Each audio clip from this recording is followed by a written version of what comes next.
ওয়ালাইকুম আসসালাম ওয়া রাহমাতুল্লাহি ওয়া বারাকাতুহু। কালিমা, নামাজ, রোজা, যাকাত, হজ, এগুলো ফরজ। এগুলা স্তম্ভ, এগুলা স্তম্ভ। এছাড়া আরো কত ফরজ আছে। জুমারাত্রিতে মা বাবার হক আদায় করা, এটা ফরজ। বাচ্চা-কাচ্চার হক, হকুক, প্রতিবেশীর হক আদায় করা, আত্মীয়-স্বজনের সাথে সম্পর্ক জোড়া, এসব তো ফরজ। হালাল কামাই করা, হালালের উপর চলা ফরজ। বুঝছেন? তো আর মেইন স্তম্ভ ৫টা। হারাম থেকে বাঁচা ফরজ। সুদ ঘুষ থেকে দূরে থাকা, আর অপর দিকে তো হারাম কাজ করা হারাম, ইত্যাদি। তাহলে মেইন স্তম্ভ হলো ৫টি, এটা সহ।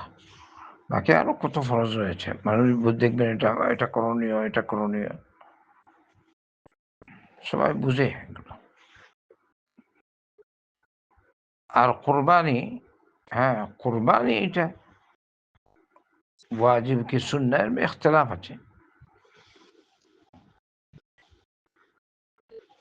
ইখতিলাফ। আর আরেকটা কথা বলি, যেমন দাড়ি রাখা ওয়াজিব বা ফরজ, দাড়ি রাখা। আল্লাহ রাসূল সাল্লাল্লাহু আলাইহি ওয়াসাল্লাম নিজে করেছেন, সমস্ত আম্বিয়া কেরাম সাল্লাল্লাহু আলাইহি ওয়াসাল্লাম দাড়ি রেখেছেন, নবী করিম সাল্লাল্লাহু আলাইহি ওয়াসাল্লাম দাড়ি রাখার নির্দেশ দিয়েছেন। আর কোরবানি ওয়াজিব কিনা ইখতিলাফ। বেশিরভাগ উলামা বলেন ওয়াজিব না, সুন্নাহ মুআক্কাদা। আর ইমাম আবু হানিফা রাহমাতুল্লাহি আলাইহির মাযহাব হানাফি ধর্মে তারা ওয়াজিব বলেন। এই উক্তি গ্রহণ করেছেন শাইখুল ইসলাম ইবনে তাইমিয়া রাহমাতুল্লাহ আলাইহি। আর এটাকে আবার শেখ ইবনে তাইমিয়া রাহমাতুল্লাহ বলেছেন এটা খুব শক্তিশালী মত।